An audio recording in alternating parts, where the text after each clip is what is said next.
Hello, നമ്മൾ ഇന്ന് discuss ചെയ്യുന്നത് ലോയുടെ ഫസ്റ്റ് ചാപ്റ്ററാണ്. അതായത് പ്രിലിമിനറി എന്ന് പറയുന്ന ചാപ്റ്ററാണ്. ചെറിയൊരു ചാപ്റ്ററാണ്. നമുക്ക് നേരെ ഈ ചാപ്റ്ററിലേക്ക് കിടക്കാം. നമുക്ക് ഫസ്റ്റ് ഇതിൻ്റെ ഇൻട്രൊഡക്ഷൻ നോക്കാം. അപ്പോൾ ഇൻട്രൊഡക്ഷൻ നോക്കുമ്പം കമ്പനീസ് ആക്ട് 2013 എന്നാണ് നമ്മുടെ കമ്പനീസ് ആക്ടിൻ്റെ നെയിം. ഇത് നിലവിൽ വന്നത് എന്താണെന്ന് വെച്ച് കഴിഞ്ഞാൽ 29 ഓഗസ്റ്റ് 2013 അന്നാണ് പ്രസിഡൻറ്റ് ഓഫ് ഇന്ത്യയുടെ ആസൻ്റൊക്കെ കിട്ടിയിട്ടുള്ളത്. പിന്നെ അത് ഒഫീഷ്യൽ ഗസറ്റിൽ നോട്ടിഫൈ ചെയ്തിട്ടുള്ളത് 13 ഓഗസ്റ്റ് 2013 അതൊക്കെയാണ് ഇതിൻ്റെ മെയിൻ ആയിട്ടുള്ള പോയിന്റ്സ്. പിന്നെ പറയേണ്ടത് ഇതിൽ സെക്ഷൻ 1 വന്നത് 13 ഓഗസ്റ്റ് 2013 98 സെക്ഷൻസ് വന്നത് 12 സെപ്റ്റംബർ അതൊക്കെയാണ് മെയിൻ ആയിട്ടുള്ള പോയിന്റ്സ്. ശരിക്കും ഈ കമ്പനീസ് ആക്ട് 2013 470 സെക്ഷൻസ് ഉണ്ട്, 29 ചാപ്റ്റേഴ്സ് ഉണ്ട്, 7 ഷെഡ്യൂൾസ് ഉണ്ട്. ഇതാണ് ഒരു മെയിൻ ഹൈലൈറ്റ്. അതായത് കമ്പനീസ് ആക്ട് 2013 ഒരു പൂർണ്ണ രൂപമാണ്. 470 സെക്ഷൻസ്, 29 ചാപ്റ്റേഴ്സ്, 7 ഷെഡ്യൂൾസ്. ഇത് ചെറിയൊരു നിങ്ങൾക്ക് വേണ്ടിയിട്ടൊരു അറിവിന് വേണ്ടിയിട്ട് പറഞ്ഞതാണ്. ഇനി അടുത്ത് ഇതിൻ്റെ short title extend commencement and application. Section 1 companies act 2013 section 1 എന്താ പറയുന്നത് വെച്ചാൽ കഴിഞ്ഞാൽ ഷോർട്ട് ടൈറ്റിൽ, പിന്നെ അതിൻ്റെ എക്സ്റ്റെൻഡ് എന്താണ്, കമൻസ്മെൻറ്റ് എന്താണ്, അതിനെ പറ്റിയൊക്കെയാണ്. അപ്പോൾ നമുക്ക് നോക്കാം. അതായത് ഈ കമ്പനീസ് ആക്ടിൻ്റെ ഒരു പ്രത്യേകത, അതായത് അത് ആർക്കൊക്കെ അതിൻ്റെ ആപ്ലിക്കബിലിറ്റി ആർക്കൊക്കെയാണെന്ന് വെച്ച് കഴിഞ്ഞാൽ it's extend to the whole of India. അതായത് ഇന്ത്യയിലെ എല്ലായിടത്തും ഈ കമ്പനീസ് ആക്ട് 2013 ആപ്ലിക്കബിൾ ആണ്. അതായത് ഇന്ത്യയിലെ ഏതൊരു കമ്പനി ഇൻകോപ്പറേറ്റ് ആയിട്ടുണ്ടെങ്കിലും ഇന്ത്യയിലെ എല്ലായിടത്തും, ഹോൾ ഓഫ് ഇന്ത്യ എന്ന് പറയുമ്പോൾ യൂട്ടിയും സ്റ്റേറ്റും എല്ലാം അതിൽ ഉൾപ്പെടും. പിന്നെ പറയേണ്ടത് this section shall come into force at once and remaining provision shall come in from set date central government may be notification of official gazette. അതായത് ആ സെക്ഷൻ നിലവിൽ വന്നു, പിന്നെ അതിൻ്റെ റിമൈനിങ് ആയിട്ടുള്ള പ്രൊവിഷൻസ് ഒക്കെ വന്നത് സെൻട്രൽ ഗവൺമെൻറ് ഒഫീഷ്യൽ ഗസറ്റിലെ നോട്ടിഫിക്കേഷൻ വഴി ഡിഫറെൻറ്റ് ഡേറ്റ്സിൽ ഓരോരോ പ്രൊവിഷൻസ് പിന്നീട് കൊണ്ടുവന്നു. അങ്ങനെയാണ് ഇതിൻ്റെ ഒരു കമൻസ്മെൻ്റ് എന്ന് പറയുന്നത്. പിന്നെ the provisions of this act shall apply to എന്ന് പറഞ്ഞു കഴിഞ്ഞാൽ, അതായത് ഈ കമ്പനീസ് ആക്ട് 2013 പ്രൊവിഷൻസ് സെക്ഷൻസും ഇതെല്ലാം ആപ്ലിക്കബിൾ ആയിട്ടുള്ളത് ആർക്കൊക്കെയാണെന്ന് വേണ്ടേ നമുക്കറിയണ്ടേ. അതായത് companies incorporated under this act or under any previous company law.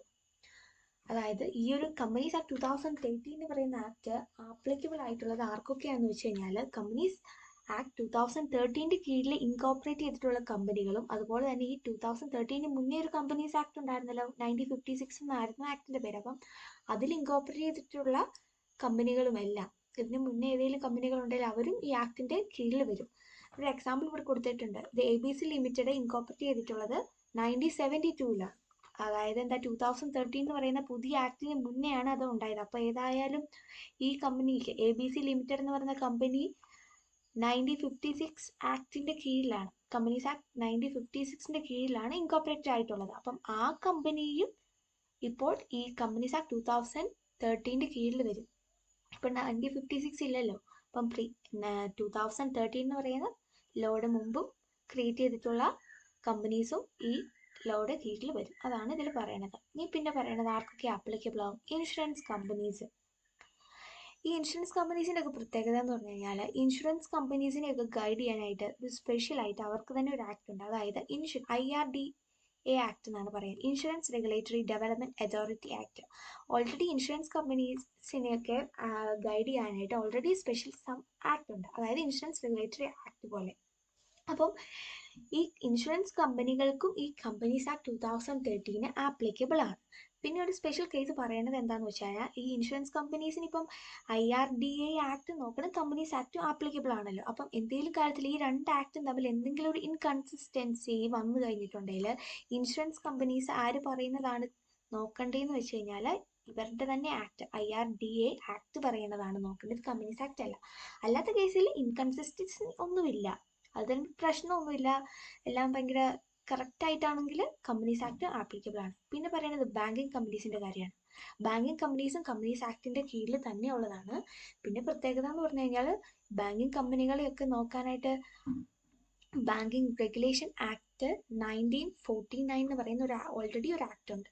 അവരൊക്കെയാണ് ഈ ബാങ്കിങ് കമ്പനീനെ ഗൈഡ് ചെയ്യുന്നത്. അതുപോലെ തന്നെ കമ്പനീസ് ആക്റ്റും ഗൈഡ് ചെയ്യുന്നുണ്ട്. അപ്പോൾ എന്തെങ്കിലും കാര്യത്തിൽ ബാങ്കിങ് റെഗുലേഷൻ ആക്റ്റും കമ്പനീസ് ആക്റ്റും തമ്മിൽ എന്തെങ്കിലും ഒരു ഇൻകൺസിസ്റ്റൻസി വന്നു കഴിഞ്ഞിട്ടുണ്ടെങ്കിൽ ബാങ്കിങ് റെഗുലേഷൻ ആക്ട് പറയുന്നതാണ് ബാങ്കിങ് കമ്പനീസ് കേൾക്കേണ്ടത്. പിന്നെ companies engage in generation of supply of electricity expectance of, അതായത് ഈ സപ്ലൈ ഓഫ് ഇലക്ട്രിസിറ്റി ജനറേഷൻ അതുമായി ബന്ധപ്പെട്ട കമ്പനികൾ ഉണ്ടെങ്കിൽ അവരും നമ്മുടെ ഈ കമ്പനീസ് ആക്ടിൻ്റെ കീഴിൽ വരും. ഇവരുടെ പ്രത്യേകത എന്താണ്? ഇലക്ട്രിസിറ്റിയായി ബന്ധപ്പെട്ട് അവർക്കും ചില സ്പെഷ്യൽ ആക്ട് ഉണ്ട്. Provisions of the electricity act 2003 act ഉണ്ട്. ഇത് തന്നെയാണ് പറയുന്നത്, എന്തെങ്കിലും കാര്യത്തിൽ ഇൻകൺസിസ്റ്റൻസി വന്നു കഴിഞ്ഞിട്ടുണ്ടെങ്കിൽ ഇലക്ട്രിസിറ്റി ആക്ട് പറയുന്നത് കേൾക്കണം. ഇനി അടുത്ത എന്താണ്?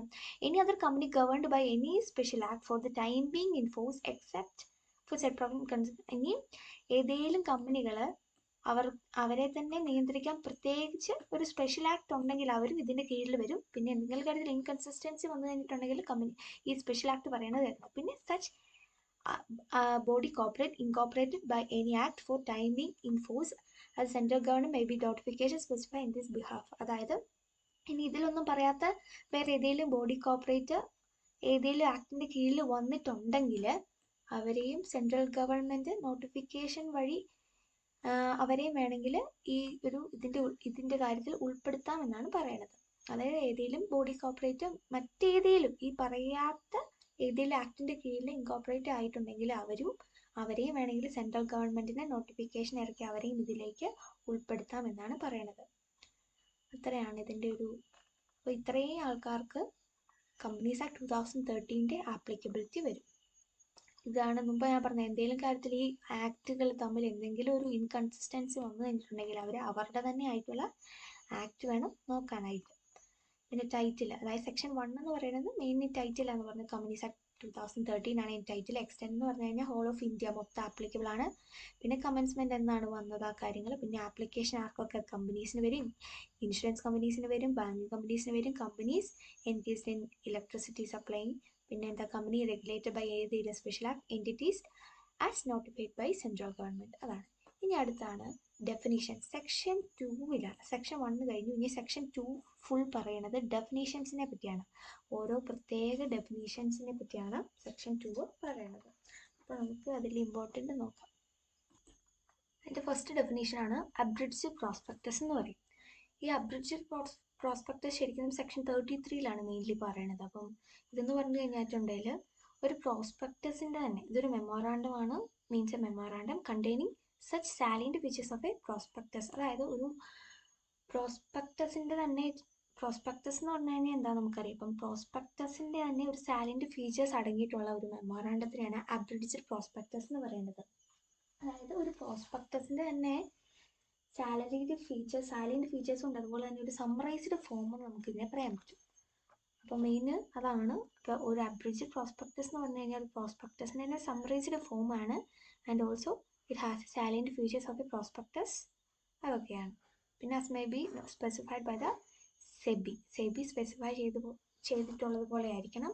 പിന്നെ ഇതിൻ്റെ മെയിൻ ആയിട്ടുള്ള ഡെഫിനേഷൻസ് ആണ് നമ്മൾ നോക്കണം. പിന്നെ ആർട്ടിക്കിൾസ് എന്ന് പറഞ്ഞു കഴിഞ്ഞിട്ടുണ്ടെങ്കിൽ ഒരു കമ്പനിക്ക് ആർട്ടിക്കിൾസ് വേണം, ഒറിജിനലി ഫ്രെയിം ചെയ്തിട്ടുള്ളതായിരിക്കണം. പിന്നെ ടൈം ടു ടൈം അത് ഓൾറെഡി ചെയ്തിരിക്കണം. പിന്നെ ഇത് applied in persons of this act or persons of any previous company law. അതായത് ഒന്നെങ്കിൽ 2013 എന്ന് പറയുന്ന കമ്പനീസ് ആക്ടിൻ്റെ കീഴിൽ അതുമായി ബന്ധപ്പെട്ട കമ്പനീസ് ആക്ട് 2013 പറയുന്ന പോലെ വേണം ഇത് പ്രിപ്പയർ ചെയ്യാൻ. ഇല്ലെങ്കിൽ ഓൾറെഡി ഇതിന് മുന്നേ പ്രീവിയസ് കമ്പനി ലോയിൽ പ്രിപ്പയർ ചെയ്തിട്ടുള്ളതായിരിക്കണം. അതാണ് ആർട്ടിക്കിൾസ് പറയുന്നത്. സെക്ഷൻ 2(5) ആർട്ടിക്കിൾസ് എന്താണെന്ന് പറയുന്നത്. ഇനി അടുത്ത സെക്ഷൻ 2(6) പറയണതാണ് അസോസിയേറ്റ് കമ്പനി. അസോസിയേറ്റ് കമ്പനി എന്ന് പറഞ്ഞു കഴിഞ്ഞാൽ എന്താ? In relation to another company means a company in which that other company has a significant influence but which is not a subsidiary company of the company have a influence and includes a joint venture company. അതായത് ഒരു associate company എന്ന് പറഞ്ഞു കഴിഞ്ഞിട്ടുണ്ടെങ്കിൽ മറ്റൊരു കമ്പനിയുടെ മേലൊരു significant influence ഉണ്ടാകണം. പിന്നെന്താണ്? അതൊരു ഒരിക്കലും ഒരു സബ്സിഡറി കമ്പനി അല്ല. സിഗ്നിഫിക്കൻറ്റ് ഇൻഫ്ലുവൻസ് എന്ന് പറഞ്ഞു കഴിഞ്ഞിട്ടുണ്ടെങ്കിൽ എന്താണെന്ന് നമുക്ക് നോക്കാം. അതായത് മറ്റൊരു കമ്പനിയുടെ മേൽ അറ്റ്ലീസ്റ്റ് 20%, അതായത് മോർ ദാൻ 20% ഓഫ് വോട്ടിംഗ് പവറോ കൺട്രോളോ ഒക്കെ മറ്റൊരു കമ്പനിയുടെ മേലുണ്ടെങ്കിൽ, അതായത് മറ്റൊരു കമ്പനിയുടെ മേൽ ഈ ഒരു കമ്പനിക്ക് ഒരു 20%-നേക്കാൾ കൂടുതൽ അവിടെ ഒരു ഡിസിഷൻ എടുക്കാനോ അവരെ കൺട്രോൾ ചെയ്യാനോ അവർക്ക് വോട്ടിംഗ് പവറോ ഒക്കെ ഉണ്ടെങ്കിൽ അവരെയാണ് നമ്മൾ അസോസിയേറ്റ് കമ്പനി എന്ന് പറയുന്നത്. അപ്പം പിന്നെ പറയുന്നുണ്ട് ഒരു സബ്സിഡറി കമ്പനി ആകാൻ പാടില്ലെന്ന്. ഒരു സബ്സിഡറി കമ്പനി ആകണമെങ്കിൽ അവിടെ ഒരു മോർ ദാൻ 50% വേണം. അപ്പോൾ ഒരു അസോസിയേറ്റ് കമ്പനി എന്ന് പറയുമ്പം ലെസ് ദാൻ 50% ആയിരിക്കണം, മോർ ദാൻ 20% ആയിരിക്കണം. അപ്പോൾ ഒരു അസോസിയേറ്റ് കമ്പനി എന്ന് പറഞ്ഞു കഴിഞ്ഞാൽ 20%-നേക്കാൾ കൂടുതലും വേണം, അതുപോലെ തന്നെ 50 താഴെയും വേണം. കാരണം 50 മണ്ടേ പോയിട്ടുണ്ടെങ്കിൽ എന്തായിരിക്കും, അത് സബ്സിഡറി കമ്പനി ആവും. അപ്പം അസോസിയേറ്റ് കമ്പനി എന്ന് പറഞ്ഞാൽ ഒരു സബ്സിഡറി കമ്പനി ആകരുത്. പിന്നെ ഒരു കമ്പനിയുടെ മേൽ അറ്റ്ലീസ്റ്റ് 20% ഓഫ് വോട്ടിംഗ് പവർ കൺട്രോളൊക്കെ ഉണ്ടായിരിക്കണം. പിന്നെ അസോസിയേറ്റ് കമ്പനിയിൽ and it's includes A joint venture company, ഒരു ജോയിൻറ്റ് വെഞ്ചർ കമ്പനി അതിൽ ഇൻക്ലൂഡഡ് ആണ്. അപ്പം അത്രയേ ഉള്ളൂ. സെക്ഷൻ 2(6) അസോസിയേറ്റ് കമ്പനി എന്താണെന്ന് മനസ്സിലായെന്ന് വിചാരിക്കുന്നു. ഓക്കെ, നമുക്ക് അടുത്തതിലേക്ക് പോകാം. പിന്നെ ജസ്റ്റ് സെക്ഷൻ 2(17) നമ്മൾ ചാർട്ടേഡ് അക്കൗണ്ടൻറ്റ് എന്താണെന്നുള്ളതാണ് ഇതിൽ കൊടുത്തേക്കുന്നത്. പിന്നെ മെയിൻ ആയിട്ടുള്ളതാണ് സെക്ഷൻ 2(20) കമ്പനി. നമുക്കറിയാം കമ്പനി എന്ന് പറഞ്ഞിട്ടുണ്ടെങ്കിൽ എപ്പോഴും പഠിക്കുന്നതാണ്. Means a company incorporated under this act or under any previous company law. ഇത് പറയേണ്ട കാര്യമില്ല എന്നാലും, അതായത് ഈ 2013 കീഴിൽ ഇൻകോപ്പറേറ്റ് ചെയ്തിട്ടുള്ള കമ്പനി, ഇല്ലെങ്കിൽ ഇതിന് മുന്നേ ഉണ്ടായിരുന്ന ഏതെങ്കിലും പ്രീവിയസ് കമ്പനി ലോയിൽ, അതായത് 1956 ഒക്കെ കീഴിൽ ഇൻകോപ്പറേറ്റ് ചെയ്തിട്ടുള്ള കമ്പനിയാണ് കമ്പനി എന്ന് പറയുന്നത്. ഇവിടെ ഒരു എക്സാമ്പിൾ ഉണ്ട്. അതായത് ഇപ്പം നമ്മൾ മുമ്പ് പറഞ്ഞ പോലെ തന്നെ ഒരു 73 ഇൻകോപ്പറേറ്റ് ചെയ്തിട്ടുള്ള കമ്പനിയാണ് ഈ റിലയൻസ് ഇൻഡസ്ട്രി ലിമിറ്റഡ്. അവർ 1956 കീഴിലായിരുന്നു ഓൾറെഡി ഇൻകോപ്പറേറ്റ് ചെയ്തിട്ടുള്ളത്. പക്ഷെ അവരും നമ്മുടെ ഈ 2013 കീഴിലാണ് വരുന്നത്. അവരും കമ്പനി ആയിട്ട് തന്നെയാണ് ട്രീറ്റ് ചെയ്യണത്. ഇനി അടുത്താണ് section 2(21) company limited by guarantee. അതായത് ഈ ഒരു കമ്പനിയുടെ പ്രത്യേകത എന്ന് പറഞ്ഞിട്ടുണ്ടെങ്കിൽ അവിടുത്തെ ഷെയർ ഹോൾഡേഴ്സ് അല്ലെങ്കിൽ എന്താണ്, അവർ ഗ്യാരണ്ടി ചെയ്തിരിക്കും. അവരുടെ ലയബിലിറ്റി എന്ന് പറഞ്ഞു കഴിഞ്ഞിട്ടുണ്ടെങ്കിൽ അവർ ഗ്യാരണ്ടി ചെയ്തിട്ടുള്ള എമൗണ്ട് വരെ ആയിരിക്കും. അതായത് ഇപ്പം കമ്പനി തുടങ്ങുമ്പോൾ തന്നെ അവർ പറയും, ഞാൻ ഇത്ര രൂപ കമ്പനി പൂട്ടി പോകുമ്പോൾ തന്നേക്കാം. അതായത് വൈൻഡിങ് അപ്പിൻ്റെ സമയത്ത് ഞാൻ ഇത്ര രൂപ തന്നേക്കാം, അതായിരിക്കും. വൈൻഡിങ് അപ്പിൻ്റെ സമയത്ത് ഞാൻ ഇത്ര രൂപ കോൺട്രിബ്യൂട്ട് ചെയ്തേക്കാം എന്ന് പറയുന്നതായിരിക്കും അവരുടെ ലയബിലിറ്റി എന്ന് പറയുന്നത്. അവർ നേരത്തെ തന്നെ ഗ്യാരണ്ടി ചെയ്യും. അപ്പോൾ കമ്പനി റണ്ണിങ് ആയിരിക്കുമ്പോൾ, കമ്പനി എക്സിസ്റ്റ് ആയിരിക്കുമ്പോൾ ഒരിക്കലും അവർക്ക് അവർ പറഞ്ഞേക്കുന്ന എമൗണ്ട് കൊടുക്കേണ്ട ആവശ്യമില്ല, കോൺട്രിബ്യൂട്ട് ചെയ്യേണ്ട ആവശ്യമില്ല. കമ്പനി എന്നാണ് വൈൻഡപ്പ് ആവുന്നത്, വൈൻഡിങ് അപ്പിൻ്റെ ടൈമിൽ ഞങ്ങൾ ഇത്ര രൂപ തരാം എന്ന് പറയും. അതാണ് ആ കമ്പനികളെയാണ് കമ്പനി ലിമിറ്റഡ് ബൈ ഗ്യാരണ്ടി എന്ന് പറയുന്നത്. ലിമിറ്റ് ചെയ്തേക്കുവാണ്, അതിനെയാണ് കമ്പനി ലിമിറ്റഡ് ബൈ ഗ്യാരണ്ടി എന്ന് പറയുന്നത്. ഇനി അടുത്താണ് കമ്പനി ലിമിറ്റഡ് ബൈ ഷെയർസ്. ഈ കമ്പനി ലിമിറ്റഡ് ബൈ ഷെയർസ് എന്ന് പറഞ്ഞിട്ടുണ്ടെങ്കിൽ company having the liability of its members limited by the memorandum to the amount if any unpaid on the shares respectively held by dum.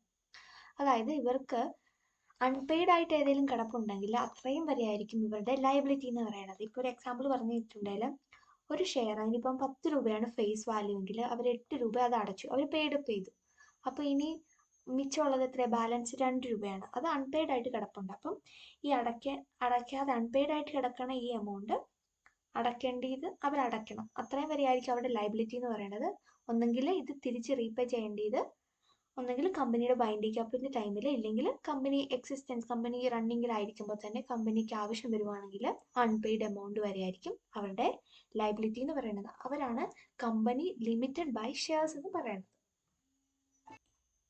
ഇനി നെക്സ്റ്റത്തെ section ആണ് section 2(35) dividend എന്ന് പറയുന്നത്. Dividend എന്ന് പറഞ്ഞു കഴിഞ്ഞിട്ടുണ്ടെങ്കിൽ it includes any interim dividend. ഇത്രയുള്ള അതിൻ്റെ definitions എന്ന് പറയുന്നത്. പിന്നെ ഈ ഡിവിഡൻഡ് എന്ന് പറഞ്ഞു കഴിഞ്ഞിട്ടുണ്ടെങ്കിൽ എന്തായിരിക്കും, ഡിവിഡൻഡ് എന്ന് പറഞ്ഞിട്ടുണ്ടെങ്കിൽ കമ്പനിക്ക് പ്രോഫിറ്റ്സ് ഉണ്ടെങ്കിൽ കമ്പനി ആ പ്രോഫിറ്റ് എല്ലാം ഷെയർ ചെയ്തിട്ട് അത് ഡിസ്ട്രിബ്യൂട്ട് ചെയ്തിട്ട് അതിൻ്റെ മെമ്പേഴ്സിന് കൊടുക്കും. അതിനെയാണ് ഡിവിഡൻഡ് എന്ന് പറയുന്നത്. അപ്പോൾ ഈ ഡിവിഡൻഡ് മെയിനായിട്ട് 2 തരത്തിലുണ്ട്. അത് നമ്മൾ ഇവിടെ എഴുതേണ്ട, ഞാൻ ജസ്റ്റ് പറയുവാണ് ഡിവിഡൻഡ് എന്നാണ്. ഫൈനൽ ഡിവിഡൻഡോട് ഇൻട്രീം ഡിവിഡൻഡും ഉണ്ട്. അപ്പോൾ ഈ ഇൻട്രീം ഡിവിഡൻഡ് എന്ന് പറഞ്ഞു കഴിഞ്ഞിട്ടുണ്ടെങ്കിൽ ഈ ബോർഡ് ഓഫ് ഡയറക്ടേഴ്സ് ഈ ഡിവിഡൻഡ് ഒക്കെ ഡിക്ലെയർ ചെയ്യുന്നത് കമ്പനിയുടെ ബോർഡ് ഓഫ് ഡയറക്ടേഴ്സ് ആണ്. അത് ഡിക്ലെയർ ചെയ്യുന്നത് ആനുവൽ ജനറൽ മീറ്റിങ്ങിൽ വെച്ചാണ്.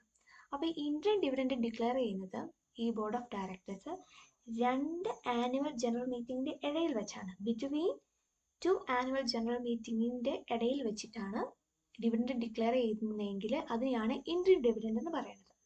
ഇനി ഫൈനൽ ഡിവിഡൻഡ് എന്ന് പറഞ്ഞിട്ടുണ്ടെങ്കിൽ ഈ ഡിവിഡൻഡ് ഡിക്ലെയർ ചെയ്യുന്നത് കമ്പനിയുടെ ആനുവൽ ജനറൽ മീറ്റിങ്ങിൽ വെച്ചാണ്. അറ്റ് ദി ആനുവൽ ജനറൽ മീറ്റിംഗിൽ വെച്ചാണ് ഡിവിഡൻഡ് ഡിക്ലെയർ ചെയ്യുന്നതെങ്കിൽ അതിനെയാണ് ഫൈനൽ ഡിവിഡൻഡ് എന്ന് പറയുന്നത്. അപ്പം ഡിവിഡൻഡ് രണ്ട് തരമുണ്ട്, ഫൈനലും ഉണ്ട്, ഇൻട്രീമും ഉണ്ട്. അപ്പോൾ ഇവിടെ പറയുന്ന dividend includes any interim dividend. അപ്പോൾ 2+35 ഡിവിഡൻഡ് എന്താണെന്ന് വെച്ചാൽ ഇത്രയേ ഉള്ളൂ ഡെഫിനീഷൻസ്. അപ്പോൾ ഡിവിഡൻഡ് എന്ന് പറഞ്ഞു കഴിഞ്ഞിട്ടുണ്ടെങ്കിൽ മെയിൻലി അത് നമ്മൾ എന്താണെന്ന് അറിഞ്ഞിരിക്കണം.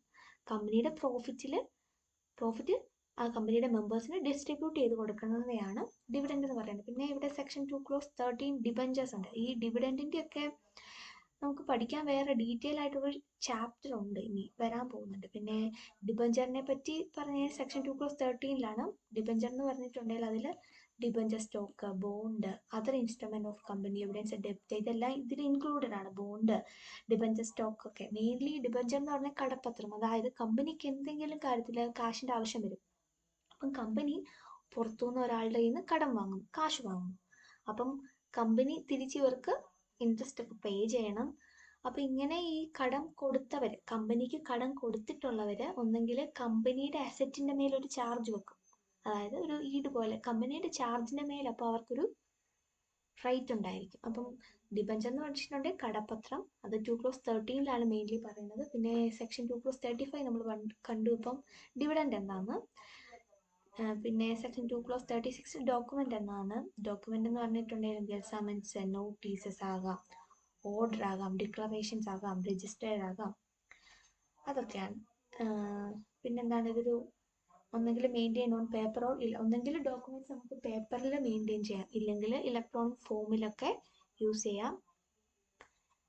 അപ്പം നോട്ടീസ് ഇതൊക്കെ ഡോക്യുമെൻ്റ് ഇൻക്ലൂഡ് ആണ്. പിന്നെ മെയിൻ ആയിട്ടുള്ള ഇതിൽ എക്സ്പേർട്സ് എന്ന് വെച്ച് കഴിഞ്ഞാൽ ജസ്റ്റ് ഒന്ന് റീഡ് ചെയ്താൽ മതി. അതായത് ചിലപ്പോൾ ഒക്കെ ലോയിൽ കാണാം ഒരു എക്സ്പേർട്ടിൻ്റെ ഒരു ഒപ്പീനിയൻ, എക്സ്പേർട്ടിൻ്റെ സൈനൊക്കെ വേണം. അപ്പോൾ ഈ എക്സ്പേർട്ട് എന്ന് പറഞ്ഞിട്ടുണ്ടെങ്കിൽ അതിൽ ഒരു എഞ്ചിനീയർ ആവാം, ഇല്ലെങ്കിൽ ഒരു വാല്യൂർ ആവാം, ഒരു ചാർട്ടേഡ് അക്കൗണ്ടൻ്റ് ആകാം, ഇതിലൊരു CS, company secretary or cost accountant, അല്ലെങ്കിൽ any other person who has the power or authority to issue a certificate in presence of any law for the time being in force. ഇല്ലെങ്കിൽ ഒരു ലോയുടെ അണ്ടറിൽ വരുന്ന, അതായത് ഒരു certificate issue ചെയ്യാനായിട്ട് authority ഉള്ള, ഒരു പവർ ഉള്ള ആരാണെങ്കിലും അവരെ നമ്മൾ എക്സ്പേർട്ട് എന്ന് വിളിക്കാം.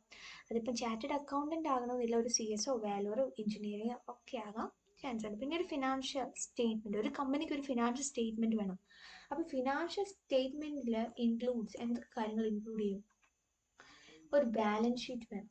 ബാലൻസ് ഷീറ്റ് സാധാരണ പ്രിപ്പയർ ചെയ്യുന്ന എപ്പോഴാണ്? ഫിനാൻഷ്യൽ ഇയറിൻ്റെ അവസാനമാണ്. പിന്നെ പ്രോഫിറ്റ് ആൻഡ് ലോസ് അക്കൗണ്ട് വേണം, കമ്പനിയുടെ പ്രോഫിറ്റ് ലോസ്, അതിനെപ്പറ്റി ഇൻകം എക്സ്പെൻഡിച്ചർ ഇതെല്ലാം റെക്കോർഡ് ചെയ്യാൻ. പിന്നെ ഒരു ക്യാഷ് ഫ്ലോ സ്റ്റേറ്റ്മെൻറ്റ് വേണം. പിന്നെ statement of changes in equity വേണം. പിന്നെ ഒരു എക്സ്പ്ലനേറ്ററി നോട്ട് വേണം. അപ്പോൾ ഇത്രയും കാര്യങ്ങൾ വേണം. അതായത് ഒരു ബാലൻസ് ഷീറ്റ് വേണം, P&L വേണം, ഒരു ക്യാഷ് ഫ്ലോ സ്റ്റേറ്റ്മെൻറ്റ് വേണം, ഒരു statement of changes in equity വേണം, ഒരു എക്സ്പ്ലനേറ്ററി നോട്ട് വേണം. അപ്പോൾ ഈ 5 ഒരു ഫിനാൻഷ്യൽ സ്റ്റേറ്റ്മെൻറ്റ് എന്ന് പറയുന്നത്. പിന്നെ ഇതിൽ പറയുന്നുണ്ട് ഒരു 1% കമ്പനിക്ക്, ഒരു സ്മോൾ കമ്പനിക്ക്, ഗവൺമെൻറ് കമ്പനി, ഈ 3 കമ്പനികൾക്ക് ക്യാഷ് ഫ്ലോ സ്റ്റേറ്റ്മെൻറ്റ് വെക്കണമെന്നില്ല, നിർബന്ധമില്ല. ബാക്കി എല്ലാ കമ്പനികൾക്കും ഇത്രയും സാധനം വേണം. അപ്പം ക്യാഷ് ഫ്ലോ സ്റ്റേറ്റ്മെൻറ്റ് വേണ്ടാത്ത കമ്പനിയാണ് 1% company, government company, small company. ഇത്രയും പേർക്ക് വേണ്ട. Small company, 1% company and government company.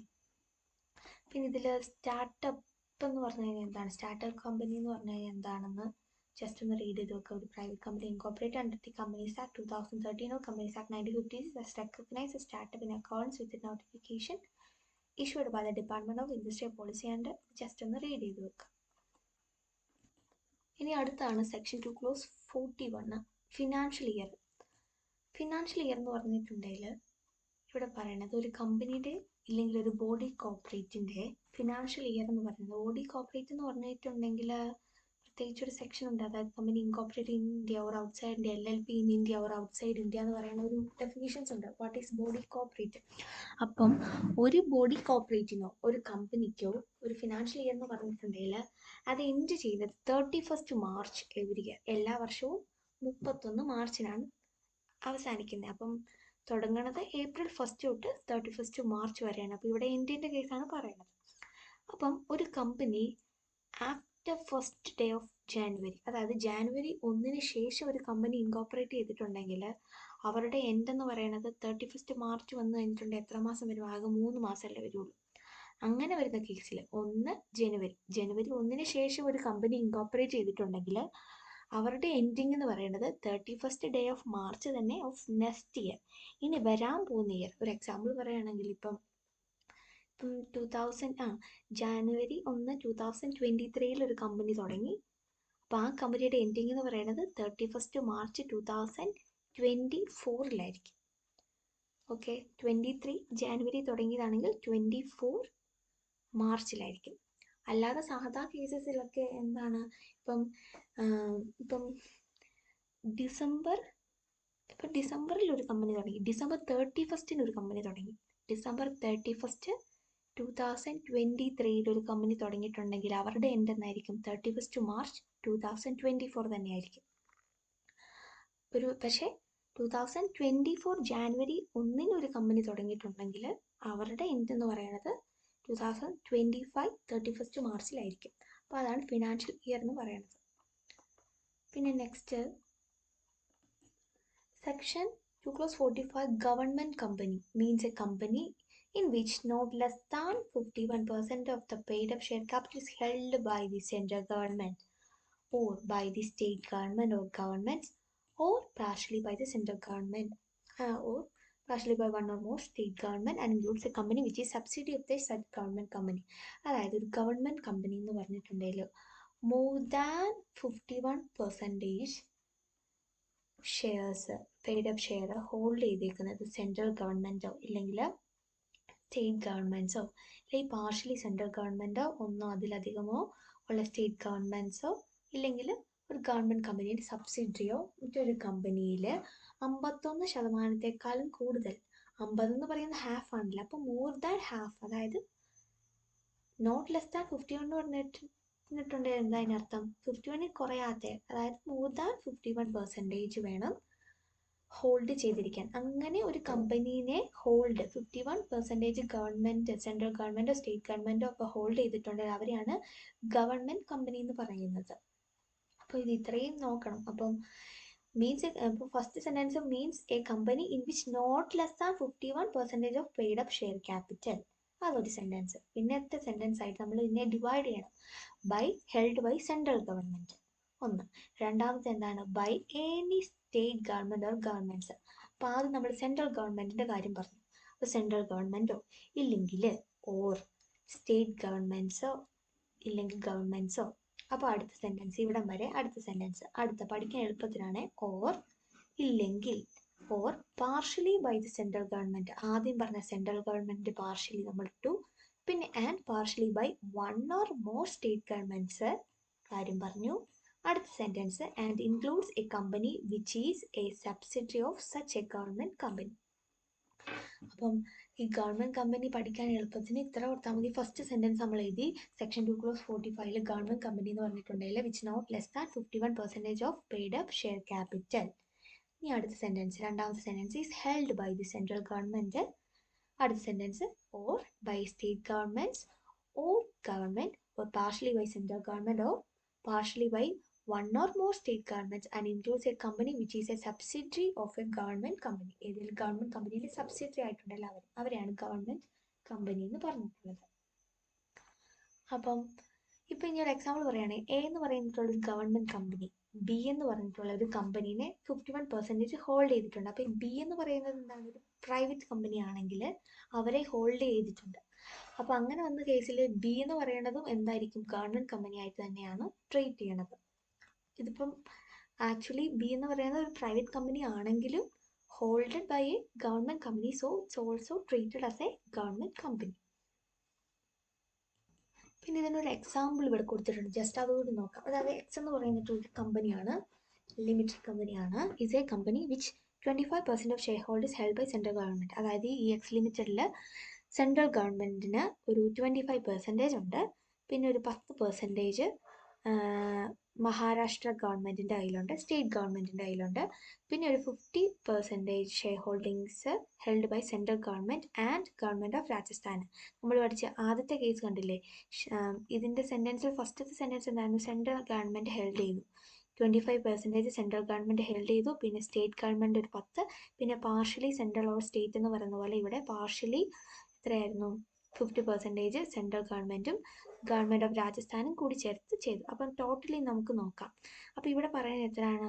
51% കൂടുതലുണ്ടെങ്കിലാണ് ഒരു ഗവൺമെൻറ് കമ്പനി ആകുന്നത്. അപ്പോൾ ഈ കേസിൽ എക്സ് ലിമിറ്റഡ് എന്ന് പറയുന്നത് ഒരു ഗവൺമെൻറ് കമ്പനി ആകുമോ നോക്കാം. ഈ 25% പ്ലസ് 10 എന്ന് പറയുന്നത് എത്രയാണ്? 35% വന്നല്ലോ ഇപ്പം തന്നെ. ഇനി എത്രയാണ്? 50% അവരുടെയും കൂടി ഹോൾഡിംഗ് ഉണ്ട്. അപ്പം 35 പ്ലസ് 50% വരുമ്പോൾ എത്ര വരും? 50 വരും. 50 വന്നിട്ടുള്ളൂ. അപ്പം 51 കൂടുതൽ വന്നിട്ടുണ്ടോ? 50, അതായത് 51 താഴെയാണ്. Not less than 51. അപ്പം 50 എന്ന് പറയുന്നത് 51 താഴെയാണ്. അപ്പം ഈ എക്സ് ലിമിറ്റഡ് എന്ന് പറയുന്നത് ഒരിക്കലും ഒരു ഗവൺമെൻറ് കമ്പനി അല്ല. അത് തന്നെയാണ് ഇവിടെ പറയുന്നത്. X Limited is not a government company as there is no compliance of minimum holding of paid up share capital at least 51% of the central government or state government. അപ്പോൾ 51 വന്നിട്ടില്ല. So government company ആയിട്ട് നമുക്ക് X ലിമിറ്റഡിനെ treat ചെയ്യാൻ പറ്റില്ല. Next അത് important ആണ്. Important സെക്ഷനാണ് 2 close 46 holding company എന്ന് പറയുന്നത്. ശരിക്കും ഈ ഹോൾഡിംഗ് കമ്പനി എന്ന് പറഞ്ഞിട്ടുണ്ടെങ്കിൽ അതായത് മറ്റൊരു കമ്പനി, ഇപ്പം എ എന്ന് പറയുന്നിട്ടുള്ളൊരു കമ്പനി, ബി എന്ന് പറയുന്നിട്ടുള്ളൊരു കമ്പനി ഉണ്ട്. അപ്പം ഈ ബി എന്ന് പറയുന്നിട്ടുള്ള കമ്പനീനെ എ കൺട്രോൾ ചെയ്യുക, ഇല്ലെങ്കിൽ ഈ ബി എന്ന് പറയുന്ന, അല്ലെങ്കിൽ ഇങ്ങനെ സാധാ വേറൊരു കമ്പനിയിലെ എക്സിക്യൂട്ടീവ്സിനെയോ ഡയറക്ടേഴ്സിനെയൊക്കെ എത്ര പേര് ഡയറക്ടേഴ്സ് വേണം അവരെയൊക്കെ അപ്പോയിൻറ്റ് ചെയ്യുന്നു, അവരെ കൺട്രോൾ ചെയ്യുന്നു. ഇല്ലെങ്കിൽ ആ കമ്പനിയിൽ മറ്റ് കമ്പനിയിൽ more than 1/2 of the voting power ഉണ്ടെങ്കിൽ, കൂടുതൽ ടേക്കിംഗ് മെജോറിറ്റി ഡിസിഷൻസ് ഒക്കെ ഈ കമ്പനിയാണ് എടുക്കുന്നതെങ്കിൽ അവരെയാണ് ഹോൾഡിംഗ് കമ്പനി എന്ന് പറയുന്നത്. അതായത് മറ്റൊരു കമ്പനിയിൽ മേജറായിട്ടുള്ള ഡിസിഷൻസ് എടുക്കുന്നു, ആ കമ്പനിയിലുള്ള എക്സിക്യൂട്ടീവ്സ് ഡയറക്ടേഴ്സിനെയൊക്കെ അപ്പോയിൻറ്റ് ചെയ്യുന്നു, അവരെയൊക്കെ കൺട്രോൾ ചെയ്യുന്നു, ആ ബോർഡിനെ കൺട്രോൾ ചെയ്യുന്നു.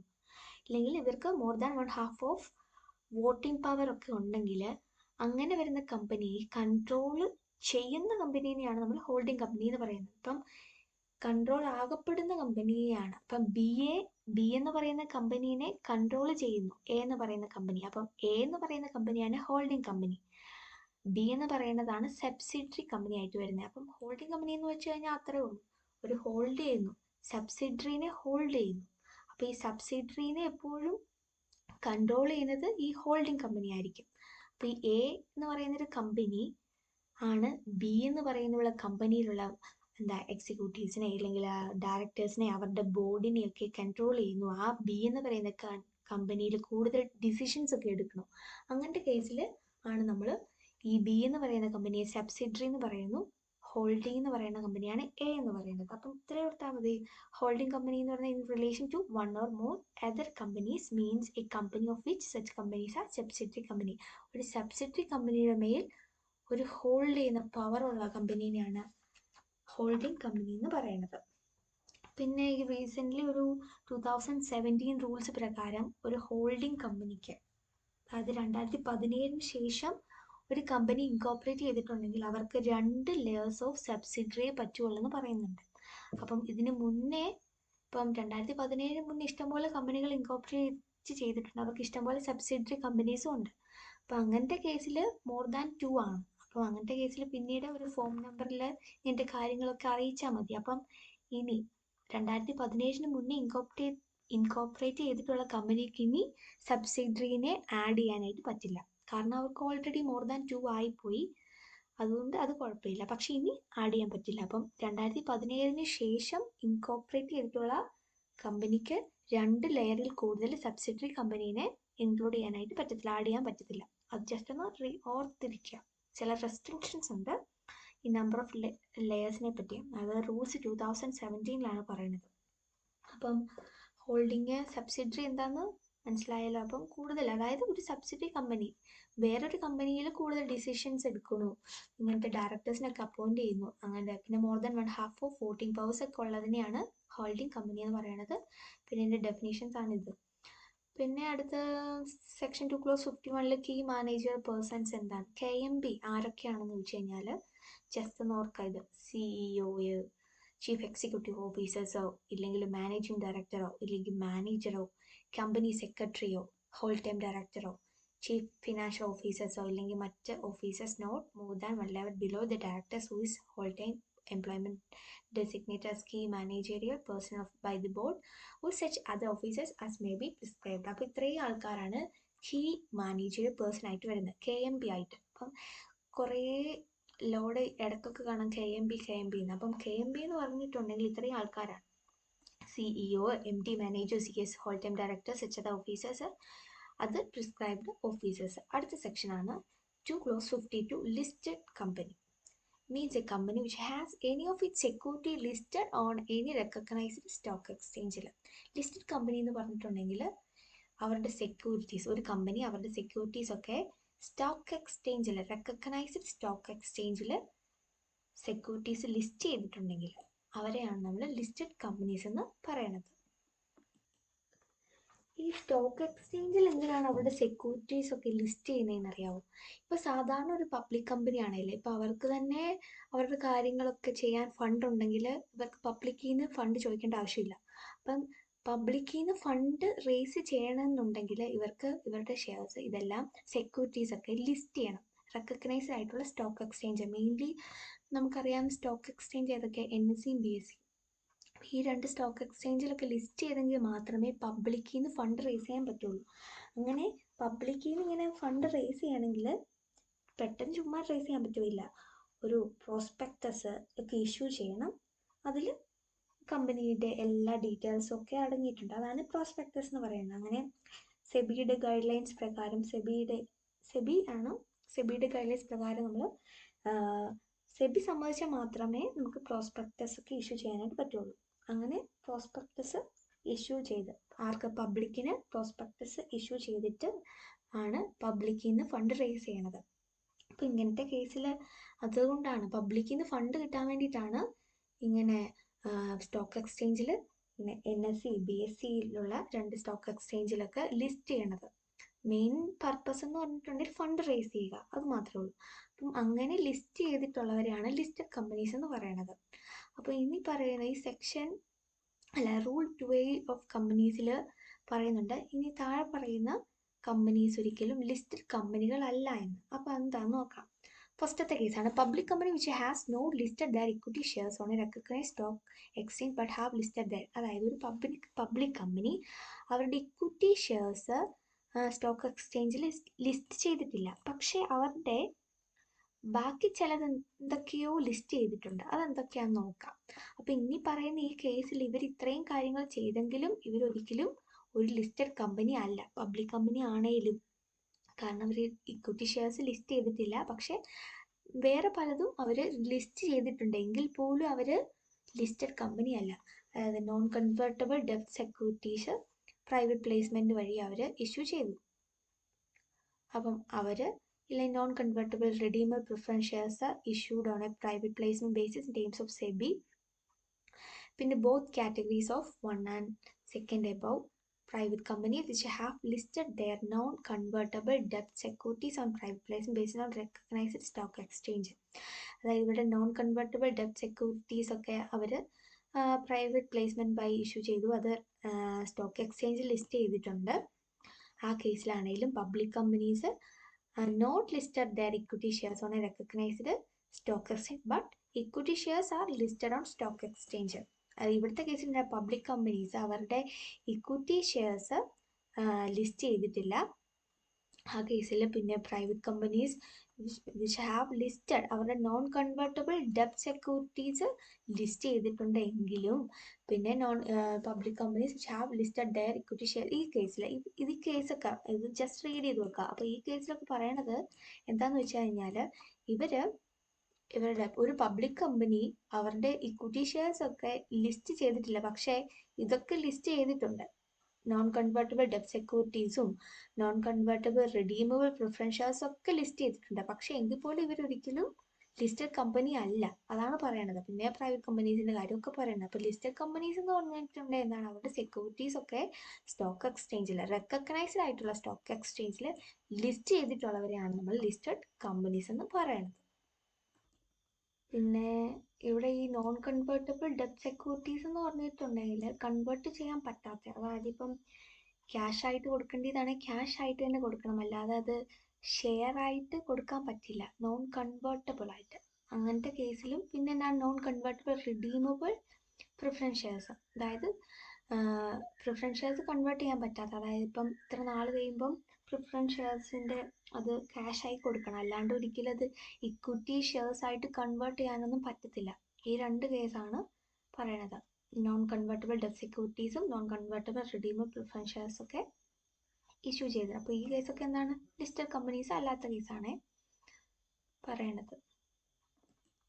പിന്നെ സെക്ഷൻ 2(55) പറയണത് ഒരു മെമ്പർ എന്താണ്, ഒരു കമ്പനിയുടെ മെമ്പർ എന്ന് പറഞ്ഞിട്ടുണ്ടെങ്കിൽ കമ്പനിയുടെ മെമ്മോറാണ്ടത്തിൽ സബ്സ്ക്രൈബർ ആയിരിക്കണം, the subscribe to the memorandum ആയിരിക്കണം.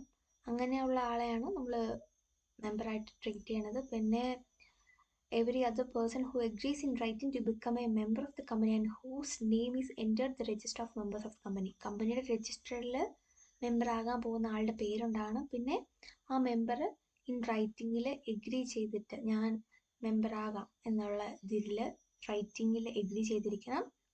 പിന്നെ every person holding shares of the company and whose name is entered as beneficial own in the record of depository. അതായത് കമ്പനിയുടെ ഷെയർസൊക്കെ ഹോൾഡ് ചെയ്തിരിക്കണം. അപ്പോൾ ഒരു മെമ്പർ എന്ന് പറഞ്ഞിട്ടുണ്ടെങ്കിൽ ഒരു മെമ്മോറാണ്ടത്തിൻ്റെ സബ്സ്ക്രൈബർ ആയിരിക്കണം. And also every other person who agrees in writing ആയിരിക്കണം to become a member and whose name is entered in the register of members of the company and also every person holding shares of the company. ഇത്രയും പേരെ ആയിരിക്കണം member എന്ന് പറയുന്നത്. പിന്നെ memorandum എന്ന് പറഞ്ഞിട്ട് എന്താ, memorandum of association of company as originally frame ആയിരിക്കണം. പിന്നെ ടൈം ടു ടൈം അത് ഓൾട്ടർ ചെയ്തിരിക്കണം in persons of any previous company law or this act.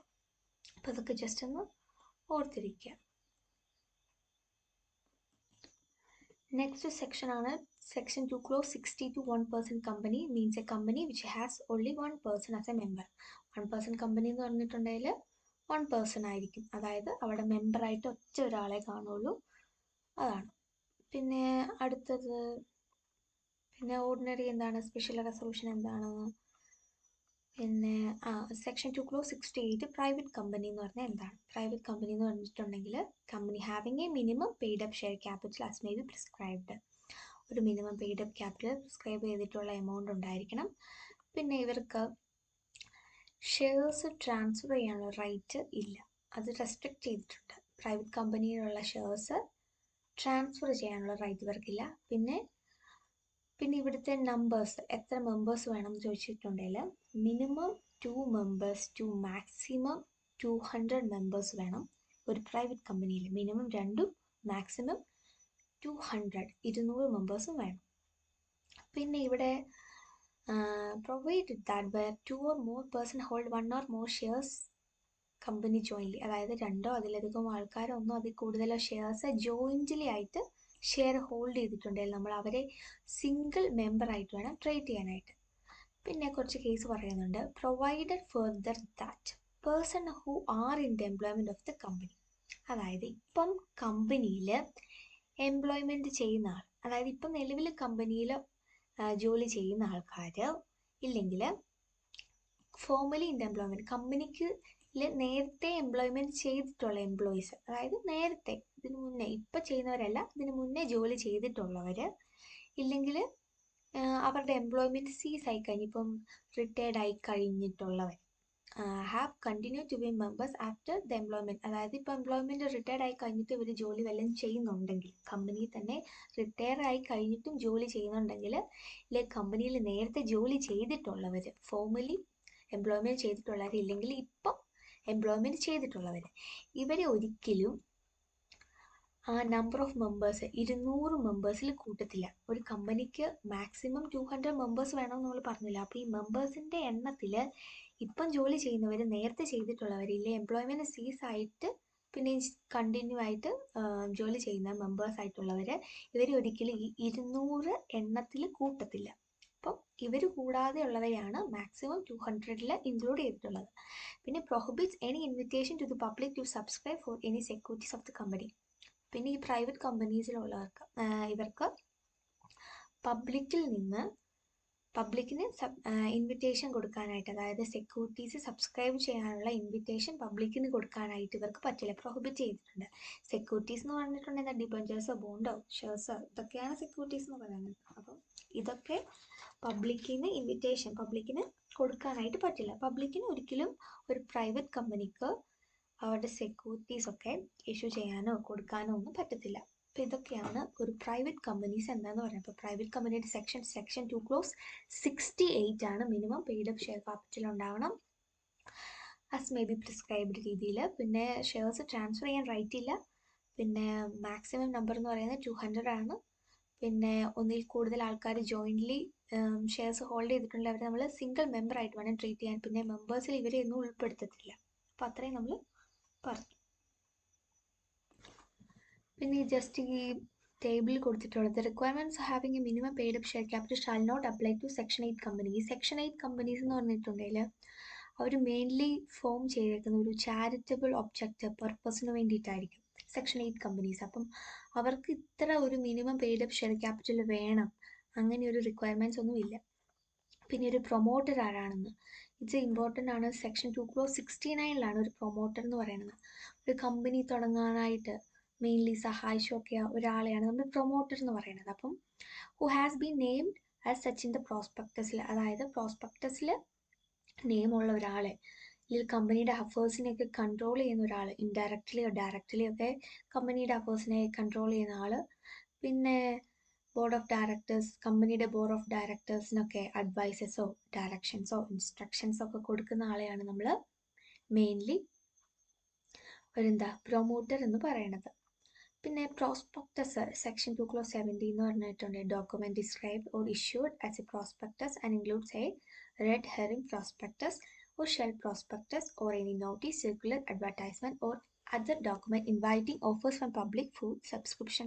അതായത് നമ്മൾ മുമ്പ് പറഞ്ഞായിരുന്നു ഒരു പ്രോസ്പെക്ടസ് ഇഷ്യൂ ചെയ്താൽ മാത്രമേ പബ്ലിക്ക് നമുക്ക് ഫണ്ട് റേസ് ചെയ്യാനായിട്ട് പറ്റുള്ളൂ. അപ്പോൾ നമ്മുടെ സെബിയുടെ ഗൈഡ് ലൈൻസ് ഒക്കെ അനുസരിച്ചാണ് ഇപ്പോൾ പ്രോസ്പെക്ടസ് ഇഷ്യൂ ചെയ്യണത് പബ്ലിക്കിൽ നിന്ന് ഫണ്ട് കിട്ടാൻ വേണ്ടിയിട്ട്. എന്നാൽ മാത്രമേ ഇൻവിറ്റേഷൻ കൊടുക്കാൻ വേണ്ടിയിട്ട്, എന്നാലേ നമുക്ക് പബ്ലിക്കിൽ നിന്ന് ഫണ്ട് റേസ് ചെയ്യാൻ പറ്റും. അതിന് വേണ്ടിയിട്ടാണ് പ്രോസ്പെക്ടസ് ഇഷ്യൂ ചെയ്യുന്നത്. അപ്പോൾ പ്രോസ്പെക്ടസ് എന്ന് പറഞ്ഞിട്ടുള്ള ഒരു ഡോക്യുമെൻ്റ് ആണ് ഡിസ്ക്രൈബ് ചെയ്തിട്ടുള്ളത്. അതിൽ റെഡ് ഹെറിംഗ് പ്രോസ്പെക്ടസും ഷെൽ പ്രോസ്പെക്ടസും ഒക്കെ ഇൻക്ലൂഡഡ് ആണ്. നോട്ടീസോ സർക്കുലേഴ്സോ അഡ്വർടൈസ്മെൻ്റ് ആകാം. ഈ പ്രോസ്പെക്ടസ് എന്ന് പറയുന്ന ഒന്നെങ്കിൽ അതർ ഡോക്യുമെൻറ്റ്സ് ആവാം. എന്തിനാന്ന് വെച്ച് കഴിഞ്ഞിട്ടുണ്ടെങ്കിൽ inviting offers from public for the subscription or purchase of any securities of A body corporate. അതായത് ഒരു കമ്പനിയുടെ ഒരു ബോഡി കോർപ്പറേറ്റിൻ്റെ സെക്യൂരിറ്റീസ് ഒക്കെ പർച്ചേസ് ചെയ്യാനോ അത് സബ്സ്ക്രൈബ് ചെയ്യാനോ വേണ്ടിയിട്ട് പബ്ലിക്കിനെ ഇൻവൈറ്റ് ചെയ്യുന്ന, പബ്ലിക്കിന് ഒരു ഓഫർ കൊടുക്കുന്ന, ഇൻവൈറ്റിംഗ് ചെയ്യുന്ന ഒരു ഡോക്യുമെൻറ്റിനെയാണ് പ്രോസ്പെക്ടസ് എന്ന് പറയുന്നത്. അതിൽ എന്തൊക്കെ കാര്യങ്ങൾ ഇൻക്ലൂഡ് ചെയ്യും? ഇറ്റ്സ് ഇൻക്ലൂഡ്സ് റെഡ് ഹെറിംഗ് പ്രോസ്പെക്ടസോ shelf prospectus, notice, circulars, advertisement, other documents ഒക്കെ ഇൻക്ലൂഡ് ചെയ്യും. അതാണ് പ്രോസ്പെക്ടസ് എന്ന് പറയുന്നത്. ഇനി സെക്ഷൻ 2 ക്ലോസ് 71 ആണ് പബ്ലിക് കമ്പനി എന്ന് പറഞ്ഞിട്ടുള്ളത്. പബ്ലിക് കമ്പനി എന്ന് പറഞ്ഞിട്ടുണ്ടെങ്കിൽ അതിൻ്റെ ഡെഫിനേഷൻ ഭയങ്കര എളുപ്പമാണ്. It's not a private company. അതായത് പ്രൈവറ്റ് കമ്പനി എന്താണെന്ന് നമ്മൾ പഠിച്ചു. അപ്പം പ്രൈവറ്റ് കമ്പനി അല്ലാത്ത എന്തും പബ്ലിക് കമ്പനിയാണ്. അപ്പം പ്രൈവറ്റ് കമ്പനിയുടെ കേസ് വയ്ക്കുമ്പം it's not a public company എന്ന് എഴുതി വെക്കല്. ആ ഡെഫിനീഷൻ നമ്മൾ കറക്റ്റായിട്ട് എഴുതണം.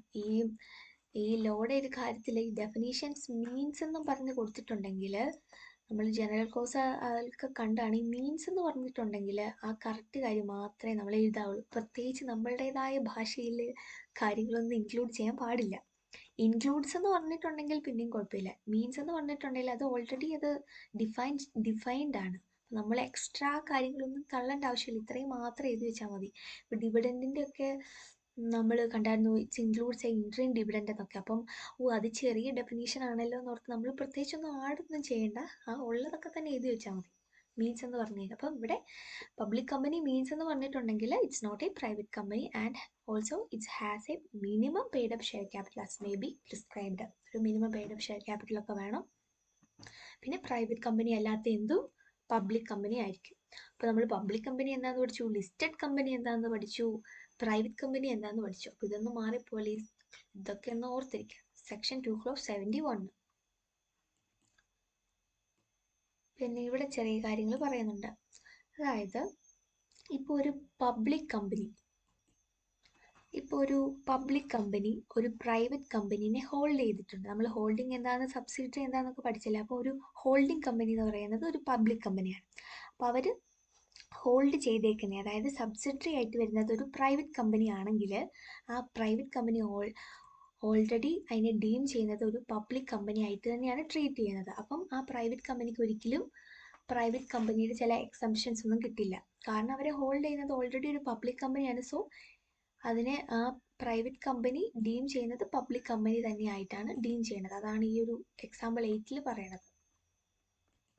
പിന്നെ രജിസ്റ്റർ ഓഫ് കമ്പനീസ് എന്നുവെച്ചാൽ കമ്പനിയുടെ രജിസ്റ്റർ ആണ് അത് മെയിൻറ്റെയിൻ ചെയ്യുന്നത്. രജിസ്ട്രാർ ആണ്, ഒന്നെങ്കിൽ അത് പേപ്പർ വഴിയോ ഇല്ലെങ്കിൽ ഇലക്ട്രോണിക് മോഡ് വഴിയോ ഒക്കെ ആയിരിക്കും അത് മെയിൻറ്റെയിൻ ചെയ്യണത്. പിന്നെ രജിസ്ട്രാർ എന്ന് പറയും. കമ്പനിക്ക് ഒരു രജിസ്ട്രാർ ഉണ്ടെന്നൊക്കെ നമ്മൾ കേട്ടിട്ടുണ്ട്, നമ്മുടെ കാര്യങ്ങളൊക്കെ സൈൻ ചെയ്യണം അതൊക്കെ. അപ്പം മീൻസ് രജിസ്ട്രാർ എന്ന് പറയാം, ഒന്നെങ്കിൽ ഒരു additional registrar, joint registrar, deputy registrar. അപ്പോൾ എന്താണ് രജിസ്ട്രാർ എന്ന് ജസ്റ്റ് റീഡ് ചെയ്ത് വെക്കുക. പിന്നെ റിലേറ്റഡ് പാർട്ടി, ഒരു കമ്പനിയുമായി ബന്ധപ്പെട്ട ഒരു റിലേറ്റഡ് പാർട്ടി ആരാന്ന് വെച്ച് കഴിഞ്ഞാൽ, അതായത് കമ്പനിയായിട്ട് റിലേഷൻ ഉള്ളവരായിരിക്കുമല്ലോ റിലേറ്റഡ് ആയിട്ടുള്ള. അപ്പോൾ റിലേറ്റഡ് പാർട്ടി അപ്പോൾ ആരാണെന്ന് വെച്ച് കഴിഞ്ഞാൽ 5 പേരുണ്ട്. ഡയറക്ടേഴ്സോ, കീ മാനേജർ പേഴ്സൺ, നമ്മൾ മുമ്പ് പഠിച്ചായിരുന്നു KMB ആരൊക്കെയാന്ന്, കുറേ പേരുടെ ലിസ്റ്റ് പഠിച്ചായിരുന്നു.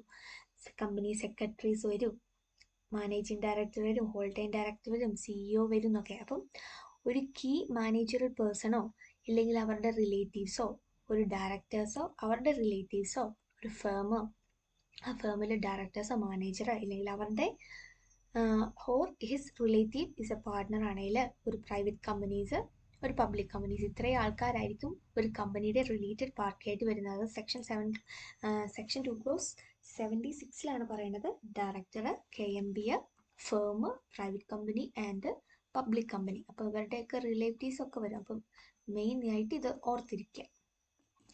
പിന്നെ അവരെ കൂടാതെ ബോഡി കോർപ്പറേറ്റ് ഉണ്ട്, മറ്റ് പേഴ്സൺസ് ഉണ്ട്.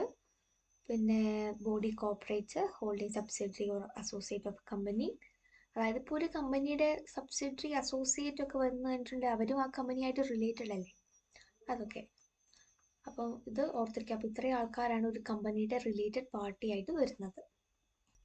പിന്നെ നെക്സ്റ്റ് റിലേറ്റീവ് ആരാണ്? സെക്ഷൻ 277 റിലേറ്റീവ്സിനെ പറ്റി പറയും. ഒന്നെങ്കിൽ they are members of Hindu undivided by, അതായത് HUF മെമ്പേഴ്സ് ആയിട്ടുള്ളവർ, ഹസ്ബൻഡ് വൈഫ് ആയിട്ടുള്ളവർ, അവരൊക്കെ എൻ്റെ റിലേറ്റീവ്സ് ആയിരിക്കുമല്ലോ. ഇപ്പോൾ റിലേറ്റീവിൽ ഇൻക്ലൂഡ് ചെയ്യുന്ന ആൾക്കാരാണ് ഇവരൊക്കെ. പിന്നെ 1% relative other in such manner as may be prescribed വരും. പിന്നെ father, step fathers, mother, step mother, son, step mothers ഒക്കെ ഇൻക്ലൂഡഡ് ആണ് റിലേറ്റീവിൽ. പിന്നെ sons wife, daughter, daughters husband, brother, step brother, sister, step sisters ഒക്കെ വരും. അതായത് റിലേറ്റീവ് ആരൊക്കെയാണെന്ന് വെച്ച് കഴിഞ്ഞാൽ father, mother, son, sons wife, daughter, daughters husband, brother, sisters, ഇതൊക്കെ റിലേറ്റീവ് ആയിട്ട് വരും. പിന്നെ മെയിൻ ആയിട്ടുള്ളതാണ് section 284 shares. Shares means A share in the share capital of a company and include stock. ഇപ്പോൾ ഷെയർസ് എന്ന് പറഞ്ഞിട്ടുണ്ടെങ്കിൽ എന്താണ്, കമ്പനിയുടെ ഷെയർ ക്യാപിറ്റൽ ഓഫ് എ കമ്പനിയാണ്. ഇൻക്ലൂഡ് സ്റ്റോക്സ് ഒക്കെ ഷെയർസിൽ ഇൻക്ലൂഡ് ആണ്. അത് ജസ്റ്റ് നമുക്കറിയാം, അതൊക്കെ ജസ്റ്റ് ഒന്ന് റീഡ് ചെയ്ത് വെക്കുക. പിന്നെ ഇമ്പോർട്ടൻ്റ് ആണ് section 285 small company. What is small company? Public company അല്ലാത്തത്, other than a public company. പിന്നെ ഇവിടെ ചില കണ്ടീഷൻസ് ഉണ്ട്. ഒരു സ്മോൾ കമ്പനിക്ക് ഇത്ര പെയ്ഡ് അപ്പ് ഷെയർ ക്യാപിറ്റൽ വേണം, ഇത്ര ടേൺ ഓവർ വേണം എന്നൊക്കെ ഉള്ളത്. ഇപ്പോൾ ഇവരുടെ പെയ്ഡ് അപ്പ് ഷെയർ ക്യാപിറ്റലിൻ്റെ കേസ് പറയുകയാണെങ്കിൽ ഡസ് നോട്ട് എക്സീഡ്, ഇവിടെ 50 lakh എന്നാണ് കൊടുത്തേക്കണത്. ഇവിടെ ചെറിയൊരു അമെൻമെൻറ്റ് ചേഞ്ചസ് വന്നിട്ടുണ്ട്. ഇത് 50 lakh അല്ല, ഇവിടെ നിങ്ങൾ 4 crore ആക്കണം, 4 കോടി ആക്കണം ഈ 50 lakhൻ്റെ അവിടെ. പിന്നെ ഇവിടുത്തെ 10 crore അവിടെ 40 crore ആക്കണം, 40 crore. അപ്പം അല്ല സോറി 10 crore തന്നെ. നമുക്ക് മനസ്സിലായെന്ന് വിചാരിക്കുന്നത്. അതായത് paid share capital does not exceed 50 lakh അല്ല, ഇവിടെ 4 crore ആണ്, ഇവിടെ 10 crore തന്നെ. പിന്നെ ടേൺ ഓവർ എന്ന് പറയുന്നത് ഇവിടെ ഡസ് നോട്ട് എക്സീഡ് 2 crore ഇവിടെ കൊടുത്തേക്കണത്. ഇവിടെ 40 കോടി 40 crore ആക്കണം. പിന്നെ 100, ഇത് 100 തന്നെ. അപ്പം ഇത്ര ഓർത്താൽ മതി. Does not exceed 4 crore or such higher amount as may be prescribed which shall not be more than 10 crore rupees വരുവാണെങ്കിൽ പെയ്ഡ് അപ്പ് ഷെയർ ക്യാപിറ്റൽ വന്നിട്ടുണ്ടെങ്കിൽ അവരും. ടേൺ ഓവർ എന്ന് പറയുന്നത് അവരുടെ P&L ഡസ് നോട്ട് എക്സീഡ് എത്രയായിരുന്നു, 40 crore, 2 crore അല്ല 40 കോടി or such higher amount as may be prescribed which shall not be more than 100 crore. ആദ്യത്തെ കേസിൽ പെയ്ഡപ്പിൻ്റെ കേസ് പറയുമ്പോൾ 4 കോടിക്കും ടു 10 കോടിക്കിടയിൽ വരണം. ടേൺ ഓവർ എന്ന് പറയണത് 40 കോടി ടു 100 കോടി വരെ. അപ്പോൾ ഇത്രയായിരിക്കും സ്മോൾ കമ്പനി. അത് ഇവിടെ such higher amount as may be prescribe shall not be more than 100 എന്ന് പറഞ്ഞിട്ട് 100 താഴെ വരത്തുള്ളൂ. വേണമെങ്കിൽ വേറെ എമൗണ്ട് അവർക്ക് ഇനിയും പറയാം, പ്രിസ്ക്രൈബ് ചെയ്യാം. അപ്പം 40 കോറും ടു 100 കോറിൻ്റെ ഇടയിലായിരിക്കണം ടേൺ ഓവർ എന്ന് പറയുന്നത്. പെയ്ഡപ്പ് എന്ന് പറയുന്നത് 4 crore 4 കോടിക്കും അതുപോലെ തന്നെ 10 കോടിക്കും ഇടയിലായിരിക്കണം. അതാണ് സ്മോൾ കമ്പനീസ് എന്ന് പറയുന്നത്. പിന്നെ provided that nothing in this clause എന്ന് പറഞ്ഞിട്ടുണ്ടെങ്കിൽ ഒരു ഹോൾഡിംഗ് കമ്പനി ഒരു subsidiary company registered under section 8 create ചെയ്തിട്ടുള്ള കമ്പനി ആണെങ്കിൽ, ഹോൾഡിംഗോ സബ്സിഡറി ആണെങ്കിൽ, company or body corporate governed by special act ആണെങ്കിൽ ഇവർക്കൊരിക്കലും ഈ കേസ് ആപ്ലിക്കബിൾ ആകില്ല. അതാണ് ഇവിടെ പറയുന്നത്. പ്രൊവൈഡഡ് ദാറ്റ് ഒരു ഹോൾഡിംഗ് സബ്സിഡറി സെക്ഷൻ 8 രജിസ്റ്റർ ചെയ്തിട്ടുള്ള കമ്പനി, ഒരു body corporate or company registered by special act, ഇവർക്ക് ഒരിക്കലും ഈ പെയ്ഡപ്പിൻ്റെ ഈ ഒരു ലിമിറ്റ്, ടേൺ ഓവറിൻ്റെ ലിമിറ്റ് ആപ്ലിക്കബിൾ ആവില്ല. അപ്പോൾ ഒന്നുകൂടി പറയാം, പെയ്ഡപ്പ് എന്ന് പറഞ്ഞിട്ടുണ്ടെങ്കിൽ 4 crore 10 കോടിക്കും ഇടയിലായിരിക്കണം അവരുടെ. ഡസ് നോട്ട് അതായിരിക്കണം or such other higher amount prescribed. പിന്നെ ടേൺ ഓവർ എന്ന് പറയുന്നത് ഒന്നെങ്കിൽ does not exceed 40 crore or such higher amount, പിന്നെ പറയുന്നത് എന്താണ് 100 crore ഇടയിൽ. അപ്പോൾ നമ്മളത് കഴിഞ്ഞു. ഇനി ഇതിൻ്റെ മെയിൻ ആയിട്ടുള്ളത് subsidiary company section 2 clause 87. What is subsidiary company? അതായത് in relation to any other company that is to holding company means a company in which the holding company, അതായത് ഒരു ഹോൾഡിംഗ് കമ്പനി ഒരു കമ്പനീനെ ഹോൾഡ് ചെയ്തിട്ടുണ്ട്. അപ്പം hold ചെയ്യപ്പെട്ട കമ്പനിയാണ് subsidiary company എന്ന് പറയുന്നത്. നമ്മൾ മുമ്പേ ഹോൾഡിംഗ് കമ്പനി എന്താണെന്ന് പഠിച്ചായിരുന്നു. അതായത് ഈ സബ്സിഡറി കമ്പനീനെ ഒരു ഹോൾഡിംഗ് കമ്പനി കൺട്രോൾ ചെയ്യുന്നുണ്ടെങ്കിൽ, അവരുടെ ബോർഡ് ഓഫ് ഡയറക്ടേഴ്സിൻ്റെ കമ്പോസിഷനെയൊക്കെ കൺട്രോൾ ചെയ്തിട്ടുണ്ടെങ്കിൽ, exercise of control more than 1/2 of voting power ഉണ്ടെങ്കിൽ ഒക്കെയാണ്. Provide that such class of holding company as may be prescribed shall not have layers of subsidiary beyond such numbers as may be prescribed. അതായത് മുമ്പ് പറഞ്ഞത് തന്നെ, അതായത് ഒരു holding company ഒരു subsidiary company എന്ന് പറയപ്പെടണമെങ്കിൽ ഒരു ഹോൾഡിംഗ് കമ്പനി ആ മറ്റ് കമ്പനിയുടെ ബോർഡ് ഓഫ് ഡയറക്ടേഴ്സിനെയൊക്കെ കൺട്രോൾ ചെയ്യുന്നുണ്ടെങ്കിൽ, 1/2 ഓഫ് വോട്ടിംഗ് പവർ ഒക്കെ ഉണ്ടെങ്കിൽ ഈ കമ്പനിയുടെ മെയിൻ അവരെയാണ് സബ്സിഡറി കമ്പനി എന്ന് പറയുന്നത്. പിന്നെ 2 layers ഓഫ് സബ്സിഡറി ഒരു ഹോൾഡിംഗ് കമ്പനിക്ക് പറ്റുള്ളൂ. അതാണ് ഇവിടെ പറയുന്നത്. പിന്നെ ജസ്റ്റ് പറഞ്ഞു കഴിഞ്ഞാൽ section 2 clause 88 set equity shares എന്ന് പറയും. അത് മെയിൻലി ഇക്വിറ്റി ഷെയർസ് ആണ്. അത് ഇഷ്യൂ ചെയ്യുന്നത് കമ്പനി അവരുടെ ഡയറക്ടേഴ്സിനോ എംപ്ലോയീസിനോ ഒക്കെ ഒരു ഡിസ്കൗണ്ട് പ്രൈസിൽ, ഒരു കൺസിഡറേഷൻ്റെ രീതിയിൽ അവർക്ക് ഇഷ്യൂ ചെയ്ത് കൊടുക്കുന്ന ഷെയർസാണ്. ഡിസ്കൗണ്ടിൽ ഇഷ്യൂ ചെയ്ത് കൊടുക്കുന്നു അവിടെ വർക്ക് ചെയ്യണവർക്ക് വേണ്ടിയിട്ട്, കമ്പനിയിൽ വർക്ക് ചെയ്തിട്ടുള്ള ഡയറക്ടേഴ്സ് എംപ്ലോയീസിന് അവരുടെ ഒരു സ്വെറ്റ് ഇക്വിറ്റി എന്ന് പറഞ്ഞാൽ അവരുടെ വിയർപ്പിൻ്റെ ഫലമായിട്ട് അവർ വർക്ക് ചെയ്ത് കൊടുക്കുകയാണല്ലോ. അപ്പോൾ അതിൻ്റെ ഫലമായിട്ട് ഒരു ഡിസ്കൗണ്ടിൽ അവർക്ക് ഇഷ്യൂ ചെയ്ത് കൊടുക്കുന്നതാണ്. ഈ എംപ്ലോയീസ് അവരുടെ നോ ഹൗ ഡീറ്റെയിൽസ് ഒക്കെ കമ്പനിക്ക് കൊടുക്കുന്നത് കൊണ്ട് കമ്പനി അവർക്ക് അതിന് പകരമായിട്ട് ഒരു കൺസിഡറേഷൻ്റെ ഫലമായിട്ട് കൊടുക്കുന്നതാണ് സെറ്റ് ഇക്വിറ്റി ഷെയർസ്. ഡിസ്കൗണ്ട് പ്രൈസിലാണ് കൊടുക്കുന്നത്. Other than cash. പിന്നെ വോട്ടിംഗ് പവറിനെ പറ്റി ട്രൈബ്യൂണൽ NCLT ആണ് മെയിൻലി കമ്പനി ലോയിൽ. ട്രൈബ്യൂണലിൻ്റെ കേസ് പറയുന്നത് NCLTയുടെ കേസാണ്. പിന്നെ ടേൺ ഓവർ എന്ന് പറഞ്ഞിട്ടുണ്ടെങ്കിൽ, പിന്നെ അൺലിമിറ്റഡ് കമ്പനി മെയിൻ ആയിട്ടുള്ള 2 clause 92 എന്ന് പറഞ്ഞിട്ടുണ്ടെങ്കിൽ അവരുടെ ലയബിലിറ്റി എന്ന് പറഞ്ഞിട്ടുണ്ടെങ്കിൽ means a company not having any limit on the liability of its മെമ്പേഴ്സിന് അവരുടെ ലയബിലിറ്റി ലിമിറ്റ് ഒന്നും ഇല്ലാത്തവരെയാണ് അൺലിമിറ്റഡ് കമ്പനി എന്ന് പറയുന്നത്. പിന്നെ വോട്ടിംഗ് റൈറ്റ് എന്ന് പറഞ്ഞിട്ടുണ്ടെങ്കിൽ means right of members of a company to vote in meeting. ആ കമ്പനിയിൽ എന്തെങ്കിലും മീറ്റിംഗ്സ് ഒക്കെ നടത്തിയിട്ടുണ്ടെങ്കിൽ മെമ്പേഴ്സിന് വോട്ട് ചെയ്യാനുള്ള റൈറ്റിനെയാണ് വോട്ടിംഗ് റൈറ്റ് എന്ന് പറയുന്നത്. അതൊന്നെങ്കിൽ പോസ്റ്റൽ ബാലറ്റ് ഒക്കെ വഴിയായിരിക്കും നടക്കുന്നത്. പിന്നെ ജസ്റ്റ് നമുക്ക് ഇതിൻ്റെ MCQയോട് പെട്ടെന്ന് നോക്കാം.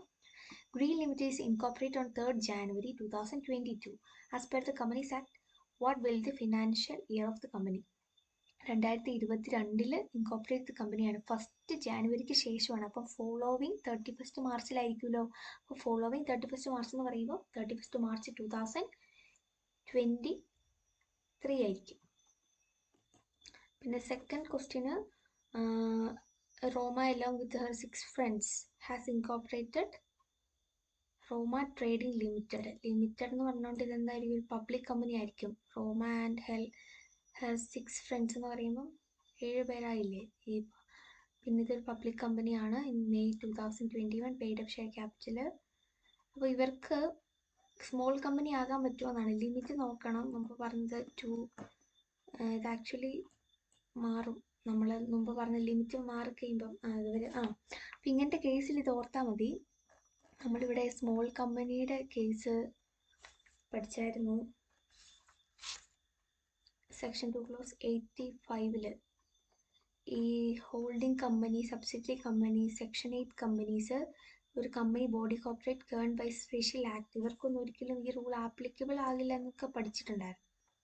അപ്പോൾ ഈ കേസിൽ ഓർത്താൽ മതി. Small company is applicable only in case of A private limited company OPC. അതായത് it being A public limited that cannot enjoy. ഒരു പബ്ലിക് ലിമിറ്റഡ് കമ്പനിക്ക് ഒരിക്കലും സ്മോൾ കമ്പനിയുടെ ബെനിഫിറ്റ് കിട്ടിയിട്ടില്ല. അപ്പോൾ ഇവിടെ പറയണത് ഈ റോമ എലോങ് വിത്ത് 6 ഫ്രണ്ട്സ് എന്ന് പറയുന്നത് റോമ ട്രേഡിംഗ് ലിമിറ്റഡ് എന്ന് പറയുന്നത് പബ്ലിക് കമ്പനിയാണ്. അപ്പം ഇവർക്കൊരിക്കലും സ്മോൾ കമ്പനി എന്നുള്ളൊരു ബെനിഫിറ്റ് ഇവർക്ക് കിട്ടില്ല. അപ്പം ആക്ച്വലി ഈ സെക്കൻഡ് ആണ് ആൻസർ കറക്റ്റ്. പിന്നെ ഈ ഒരു കേസിൽ അഭിലാഷ് ആൻഡ് അമൃത ഒരു not for profit private limited കമ്പനിയാണ്, രജിസ്റ്റേർഡ് അണ്ടർ സെക്ഷൻ 8. പിന്നെ നോക്കാം ഇവരുടെ ടേൺ ഓവറും ഇതൊക്കെ പറയുന്നുണ്ട്. ഇവർക്കും സ്മോൾ കമ്പനി ആകാൻ പറ്റുമെന്ന് നമ്മളിപ്പോൾ തന്നെ കണ്ടായിരുന്നു. ഈ സെക്ഷൻ 8 കമ്പനീസിനൊന്നും ഒരിക്കലും സ്മോൾ കമ്പനിയുടെ ബെനിഫിറ്റ് കിട്ടില്ല. അപ്പോൾ ആക്ച്വലി അത് തന്നെയാണ് ഈ status of small company can not bestowed upon a not profit company is registered. അപ്പം ഇത് തന്നെ ഈ സെക്ഷൻ 8 കമ്പനീസിൽ രജിസ്റ്റർ ചെയ്തിട്ടുള്ള ഒരാൾക്ക് ഒരിക്കലും സ്മോൾ കമ്പനിയുടെ ബെനിഫിറ്റ് കിട്ടില്ല. അത് നമ്മൾ മുമ്പ് കണ്ട ആ പോയിന്റ്സ് തന്നെയാണ്.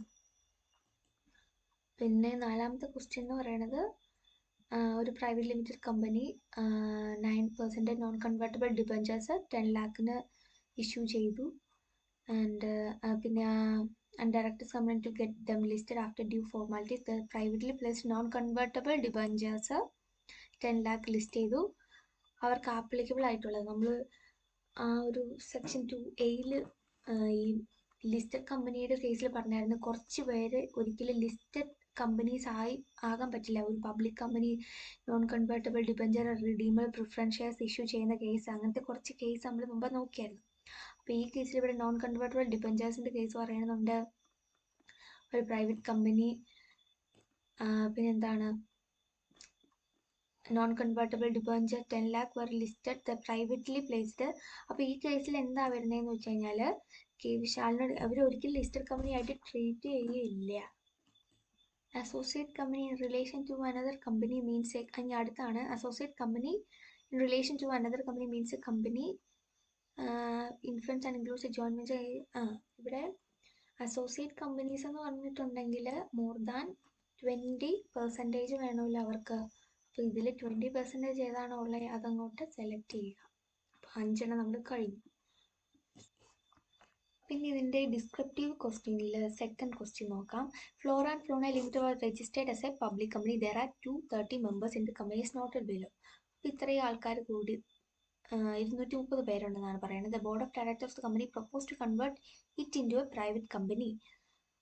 Also advise whether reduction in number of members. അതായത് ഇവർ പറയണത് ഈ ഫ്ലോറ ഫോണ ലിമിറ്റഡ് എന്ന് പറയുന്നത് ഒരു പബ്ലിക് കമ്പനിയാണ്, 230 പേരുണ്ട്. അപ്പോൾ ഇവർക്ക് പ്രൈവറ്റ് കമ്പനി ആയിട്ട് കൺവേർട്ട് ചെയ്യണം. പ്രൈവറ്റ് കമ്പനി ആയിട്ട് കൺവേർട്ട് ചെയ്യണമെങ്കിൽ എത്ര പേര്? മാക്സിമം 200 മെമ്പർ ആക്കണം. അപ്പോൾ ഇതിൽ 230 പേരാകണമെങ്കിൽ കുറച്ച് പേരെയൊക്കെ റെഡ്യൂസ് ചെയ്തിട്ട് 200 ആക്കാവോ എന്നാണ്. അപ്പോൾ നമുക്ക് നോക്കാം ഇതിൻ്റെ നമ്പേഴ്സ്. അപ്പം ഡയറക്ടേഴ്സ് ആൻഡ് ദർ റിലേറ്റീവ്സിനെ നമുക്ക് മെമ്പേഴ്സ് ആക്കി എടുക്കാൻ പറ്റും. പിന്നെ എംപ്ലോയീസിനെ നമുക്ക് ആക്കാൻ പറ്റും. നമ്മൾ പഠിച്ചായിരുന്നു കമ്പനിയിൽ ഇപ്പം ജോലി ചെയ്യുന്നവർ, നേരത്തെ ചെയ്തിട്ടുള്ളവർ, എക്സ് എംപ്ലോയീസിനെ ഒന്നും, അതായത് ഫോർമലി നേരത്തെ ജോലി ചെയ്തിട്ടുള്ളവർ എംപ്ലോയ്മെൻറ്റ് സീസായിട്ട് കണ്ടിന്യൂ ചെയ്യുന്നവരെയൊക്കെ നമ്മൾ ഒരിക്കലും 200 കൂട്ടില്ലെന്ന് പഠിച്ചായിരുന്നു പ്രൈവറ്റ് കമ്പനിയുടെ കേസിൽ. അപ്പോൾ ഇതിൽ എംപ്ലോയീസിൻ്റെ 15 എടുക്കാൻ പറ്റുമോ? ഇല്ല. കാരണം എന്താണ്? അവർ ഓൾറെഡി ഇപ്പോൾ വർക്ക് ചെയ്യുന്നവരാണ്. എക്സ് എംപ്ലോയീസ് നേരത്തെ ചെയ്തിട്ടുള്ളവരാണ്. അപ്പോൾ അവരെയും കൂട്ടാൻ പറ്റത്തില്ല. അപ്പോൾ ഈ 15ഉം 10ഉം കൂട്ടണ്ട. പിന്നെ 5 couples holding shares jointly in the name of husband and wife. പിന്നെ പഠിച്ചായിരുന്നു ഈ ഷെയർസ് ജോയിൻ്റ്ലി 2 അതിലധികം പേര് ഹോൾഡ് ചെയ്തിട്ടുണ്ടെങ്കിൽ അവർ നമ്മൾ സിംഗിൾ മെമ്പേഴ്സ് ആയിട്ട് വേണം ട്രീറ്റ് ചെയ്യാനായിട്ട്.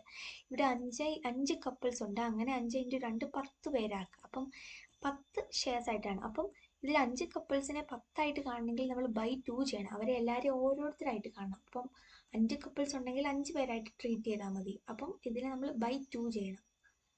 അപ്പം ഇവിടെ 5 വരുള്ളൂ. പിന്നെ അതേഴ്സ് 145 പേരുണ്ട്. അപ്പോൾ ഇത് നമുക്ക് ആഡ് ചെയ്യുമ്പോൾ ഇതിൽ എംപ്ലോയീസും എക്സ് എംപ്ലോയീസും പോകും. അപ്പം ഡയറക്ടേഴ്സ് ആൻഡ് ദെയർ റിലേറ്റീവ്സിൻ്റെ നമ്മൾ 50 കൂട്ടി, പ്ലസ് 5 കപ്പിൾസ് ഹോൾഡിംഗ് ഷെയർസ് നമ്മൾ ട്രീറ്റ് ചെയ്യണം. അതായത് 10ൻ്റെ പകുതിയായിട്ട് നമ്മൾ ട്രീറ്റ് ചെയ്യണം. അപ്പോൾ എത്രയായി? 5ആയി. ഇപ്പോൾ എത്രയായി? 55ആയി. ഇനി എത്ര പേരുണ്ട്? 145 പേരെ നമുക്ക് ആഡ് ചെയ്യാം. പ്ലസ് 145, അന്നേരം എത്രയായി? കറക്റ്റ് 200 പേരായി. അപ്പം ഇങ്ങനെ 200 പേര് കറക്റ്റ് ആക്കുവാണെങ്കിൽ നമുക്ക് പ്രൈവറ്റ് കമ്പനിയായിട്ട് നമുക്ക് അവരെ കൺവേർട്ട് ചെയ്യാൻ പറ്റും, ഈ പബ്ലിക് കമ്പനി. അപ്പം ആരെയൊക്കെയാണ്? ഈ എംപ്ലോയീസിനെ എക്സ് എംപ്ലോയീസിനെ അങ്ങോട്ട് ഡിലീറ്റ് ചെയ്ത് കളഞ്ഞാൽ മതി. കാരണം അവരെ കൂട്ടത്തില്ലെന്ന് ഓൾറെഡി നമ്മൾ പഠിച്ചായിരുന്നു. അപ്പോൾ ബാക്കി എല്ലാവരെയും നമ്മൾ എടുത്തു. ഈ ജോയിൻ്റിലി കറക്റ്റ് ഓർത്തോണം, ജോയിൻ്റിലി ആണ്. അപ്പോൾ നമ്മൾ സിംഗിൾ മെമ്പർ ആയിട്ടാണ് ട്രീറ്റ് ചെയ്യേണ്ടത്. അപ്പോൾ 5 കപ്പിൾസ് എന്ന് പറയുമ്പോൾ 10 പേരുണ്ട്. അപ്പോൾ നമ്മൾ ഓരോരുത്തരെയായിട്ട് ട്രീറ്റ് ചെയ്യുമ്പോൾ 5 പേരായിട്ട് മാറും. അപ്പം ഇത് അങ്ങനെ 200 പേരായി നമുക്ക് പ്രൈവറ്റ് കമ്പനി ആയിട്ട് ഈസി ആയിട്ട് മാറാം. പിന്നെ ആൻസർ നോക്കുക, അത് തന്നെയാണോ നോക്കുക. കറക്റ്റാണ്, 200 പേരാണ്. അതുകൊണ്ട് അവർക്ക് പ്രൈവറ്റ് കമ്പനി ആയിട്ട് മാറാൻ പറ്റും. ഓക്കെ, അപ്പം നമ്മുടെ ഈ ചാപ്റ്റർ കഴിഞ്ഞു. So thank you.